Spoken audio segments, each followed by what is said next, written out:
Over the years, I've been lucky enough to open for several really well-known international artists, and each one of those shows has been something special and something very exciting. But for me personally, the day that I opened for Joe Cocker, I consider that show to be one of the proudest moments of my career. And it wasn't because it was my very first big gig, it wasn't because of the amount of people that were there, and it wasn't because of the prestigious place that we were playing. It was none of that. It was because it was Joe Cocker. Someone that had a massive influence on me when I was first starting out in music, and someone whose music had been the backdrop to so many important events in my teenage years. For example, when I was 14, I first started to become really obsessed with music. And one of the very first albums that I really, truly internalized to the point where it became part of my DNA was Joe Cocker Live, released in 1990. I listened to that album so much that it was to the point of obsession. I internalized those songs so that they almost became part of my DNA. And even now, when I listen to just a snippet of any one of those songs off that album, it transports me right back to that time. And the reason why that album was so important to me was because I was starting to develop the idea that I wanted to become a musician. I couldn't play an instrument, so the only thing that I could think of doing was singing. And the person that I wanted to sound like was Joe Cocker. And of course that wasn't going to happen because I was a squeaky voiced little 14-year-old boy, so that wasn't going to happen. But when I was singing, it was Joe Cocker that I was trying to sound like, or I had pictures of in my mind. A couple of years later, I'm about 16, and the very first song that I sang with my father was Unchain My Heart, the Joe Cocker version. My father is Italian, he's a professional musician, he's the guy that you see in those fancy hotels playing piano bar in the foyer. And I plucked up the courage to tell him that I had been singing for a while now in bands, and that when I went to see him, I'd really like to sing a song with him. And I felt really self-conscious about doing that, and I wanted to do the best I possibly could. And the only song that I thought I could do any justice to was Unchain My Heart, the Joe Cocker version. So we did it. That was the very first song that I ever sang with my dad. And again, it created another really strong emotional bond to that song and to Joe's music. Fast forward a few years and I'm now about 18 years old. And again, I go and see my dad. This time he's working in Los Angeles, Beverly Hills in a restaurant there. And one day I'm walking down Sunset Boulevard and I go past this venue and I hear this amazing music. And there's this young lady setting up a kiosk outside, and I say, "Hey, this music sounds great. Can I buy a ticket for tonight's show?" And she said no. She said, "It's been sold out for 3 months." And I was like, "Oh, wow, who's playing?" And she said, "Joe Cocker." And I was like, my jaw just dropped, because at that point I'd been listening to Joe's music for so long. He was one of my favorite, if not my favorite artist at the time. And to be so close and to hear the band and not to be able to see the show, I was like, oh my God. I did manage to get tickets. I bought them from a guy outside the show. I wasn't quite sure what I was doing, but it all went well. I went inside and the venue was called the House of Blues, a very famous place. And it essentially was a club gig. So I was seeing Joe Cocker in an intimate venue. And that show changed my life. It was my very first big show that I'd been to. And it confirmed to me everything that I wanted to do with my life. It confirmed to me the power of music, the power of live music. And to see Joe perform those songs from the 1990 album, it really was a real important moment in my life. And it confirmed to me that I wanted to be a musician and to dedicate my life to music. So you see, all these events had a lot of importance in my life. So preparing for the show was something that I took really, really seriously. I really wanted to represent myself. I really wanted to do justice to my own sort of musicianship, and I wanted to honor Joe Cocker with a great show and do a great opening show for him. So I took it really seriously. The rig that I was running at the time was a very complicated rig.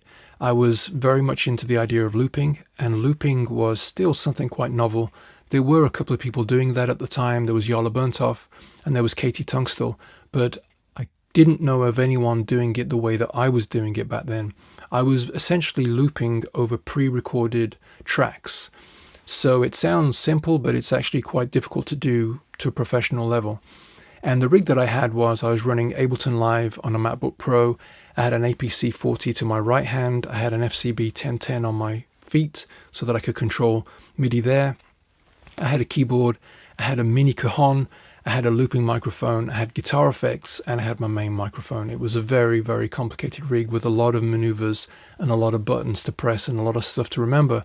So I took any gig I could before the show just so that I could really break this rig in and try and get it to a point of perfection, which wasn't easy because there was just so many moving parts to this show.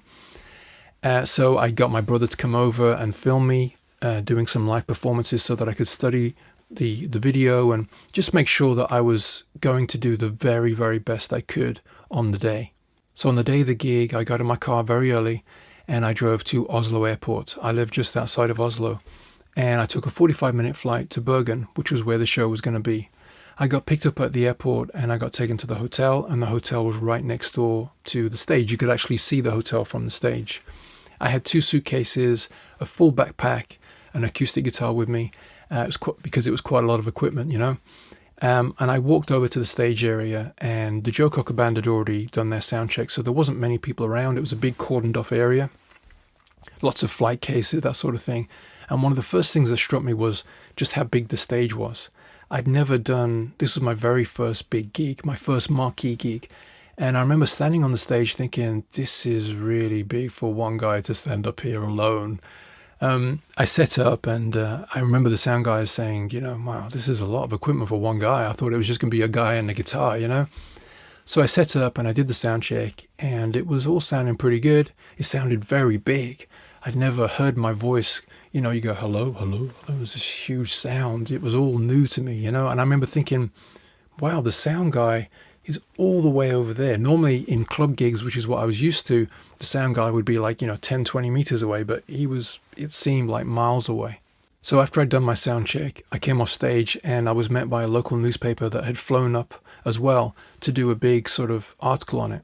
Article on me opening for Joe Cocker. And it actually ended up being a 5-page article. So they wanted to interview me, so we went to a canteen area, which was basically a big hall right by the stage. And there was food there, and I was sort of learning how it all worked. And I wanted to learn. I wanted to figure out, how does all this stuff work? I really wanted to learn as much as I could. And it was quite difficult because the newspaper guys had to get a good article because they'd been sort of sent up to do this article. And I was trying to give them a really good interview. But I noticed that not too far away, there was a cordoned off area just by a curtain. It was a curtain drawn, and I realized that it was the Joe Cocker Band. So I'm trying to do this interview, but I'm also trying to listen to the musicians. I really wanted to know what they were talking about, where they were from, and I was trying to learn, how does all this work? So I'm trying to do this interview, but at the same time, I'm listening to these guys talk, and I'm like, oh, yeah. So we do the interview.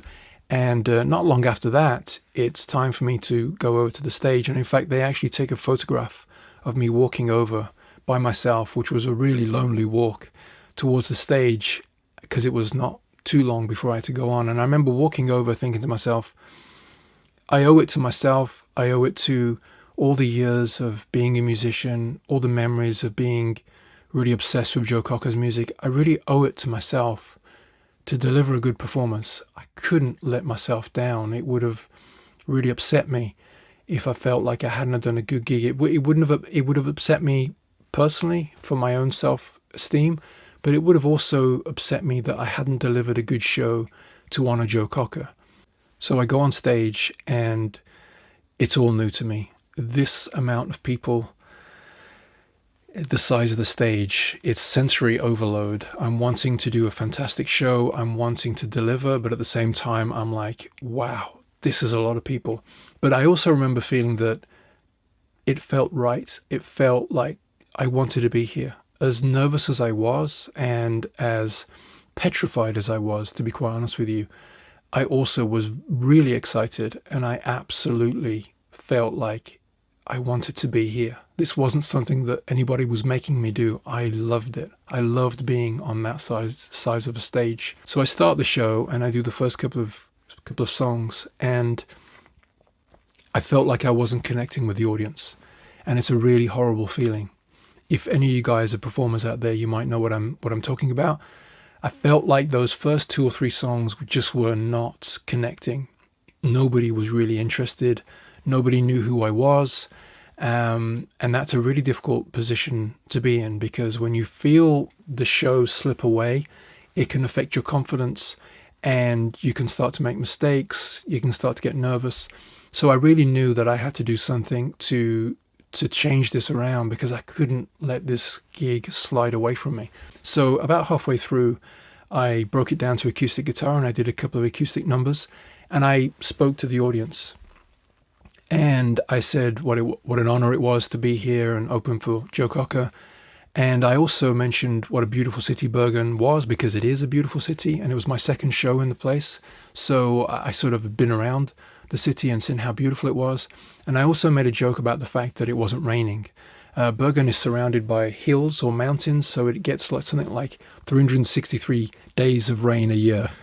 It gets a lot of rain, and it's quite well known for it. So I said it was a really good thing that it was a beautiful day, and it was perhaps because Joe was here and, he'd brought good omens. And I felt like I was connecting with the audience that way, and I felt like I was starting to pull the gig back a little bit.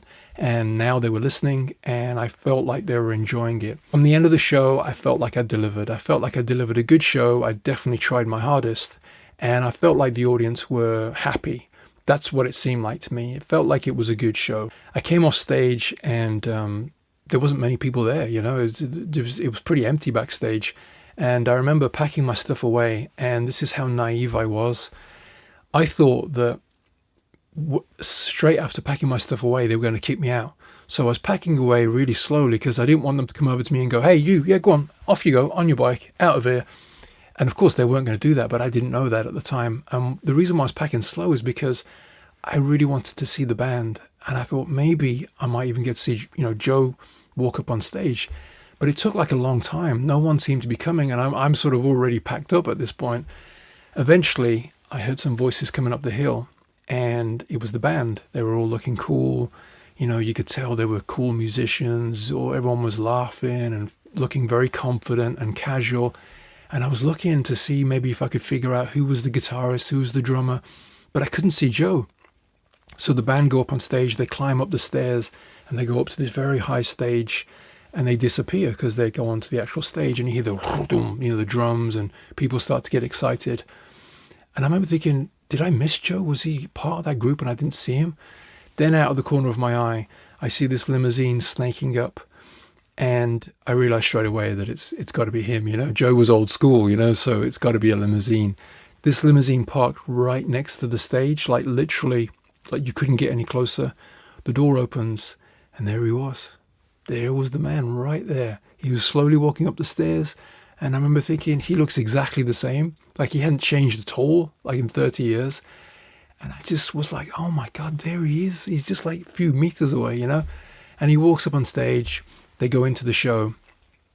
And I think they start with Feeling All Right, which is just, you can't go wrong with starting with a song like that. The groove, and, the crowd getting into it, the beers are flowing. And it's just a great atmosphere. He sounds amazing. He delivers like he always delivers, like Joe Cocker always delivered. His voice sounded amazing. I go to the front of the stage to watch the gig, and I'm just like, wow, this is so cool, man. The band sounds amazing. Hello, Bergen! I go backstage, and I wasn't even sure if they're going to let me back in, and I've got this backstage pass, and I'm like, backstage, I'm a musician. And they were like, yeah, whatever. So I get my stuff, and the band had already gone. By the time I actually got backstage, they'd gone. And I thought that maybe there was some chance of me meeting the band, maybe even, crazily in my mind, to meet Joe himself. But of course, by the time I, went all the way around and actually got back in, they'd gone, long gone, and the backstage was empty again. So I pack up my stuff, and I sort of begrudgingly sort of go, okay, I got to go now, because once you're out of that orbit, you're out, and that's it. It's all over. So I remember looking back at the stage area and just taking it in just one last time, and thinking, wow, that's it. It's all over. So I take my stuff back to the hotel, and I met at the hotel from people that I knew in Bergen, and they wanted to take me out and, show me all the good places in Bergen. So we go out and we go to the pubs that weren't too far away from the actual venue itself. Bergen isn't very big. So we go to this pub, and they're talking to me, and I'm trying to be as focused as I could, but I couldn't help but think about the gig. Was it a good gig? Did I do good? You know, what happened then and what happened? You just can't help but do that. And they're talking to me. And then this guy comes into the pub who knows the people that I'm with. And he says hi, and he looks at me and he goes, "Hey, man, weren't you the guy that..." I'm like, yeah, yeah, yeah. And he goes, "Shouldn't you be next door?" And I'm like, "Why?" And he goes, "Well, you know, the guys that you're touring with, they're next door." And I said, "What, the Joe Cocker Band?" And they're like, "Yeah, yeah, the Joe Cocker Band is right next door, man." And I was like, you know, I get really embarrassed in these situations. I'm not very good at sort of putting myself forward in these situations. In fact, I'm really bad. And I thought about it for a second. I thought, well, if I don't do this, I'm going to regret it. I'm really going to regret this. I have a good excuse. I opened for these guys, you know? So I go next door and I see them in the corner. There's like a whole group of them huddled together and they're all laughing and they're just looking really cool, man. You know, I was thinking, wow, these guys look cool. And I thought, what am I going to do? You know, I've got to go and say hello. I'm bright red in the face and I've got a beer and I'm sort of edging towards them and I'm trying to make eye contact with any of them. Like, you know, will anybody look at me? And eventually I get to say hello to one of the guys, and it was actually the guitarist because I recognized him from the stage. And I was like, "Hey, man, you know, great gig." And he was like, yeah, you know. I said, "You know, I'm the guy that opened for you." And he was like, none of them had seen the show, so they didn't know if it was true or not. I said, yeah, my name's Jack Rubinacci. I opened for you guys. And of course, you know, they'd never heard of me. You know, no one had heard of me. So I'm like, "Yeah, man, really great. Oh, it's such a great honor, man. And you guys are so cool." And I was just trying to be as polite and as non-intrusive as I could. But at the same time, I'm desperately trying to make some sort of connection just so that I could hang out with them for a little bit. And I could tell that they were like, you know, they were putting up with me and just sort of thinking, yeah, whatever, you know. And eventually I got to speak to a guy that wasn't on stage. It was a sort of an older guy, shorter, older guy. And I'm trying to learn. I just wanted to be in that orbit so that I could learn. It'd been such a mystery to me all these years how it works at that level. Like, how do they tour, and do they take airplanes? Do they take buses? And, you know, how many gigs do they do? What do they do after the gig? That sort of thing. So I'm talking to the manager, and I actually said to him, "I hope you don't mind me asking, but who are you?" And he was like, "I'm the manager, mate," you know, as if to say, "Who the hell are you?" And I told him I'd opened for the gig, and he sort of was like, "Okay." And he said, "Yeah, it was a great gig. We love Norway. It's a great place. You know, Joe likes coming to Norway," that sort of thing. And I said to him, "Where's Joe? What does he do after the gig?" And he goes, "No, Joe goes straight back to the hotel, and he just likes to chill."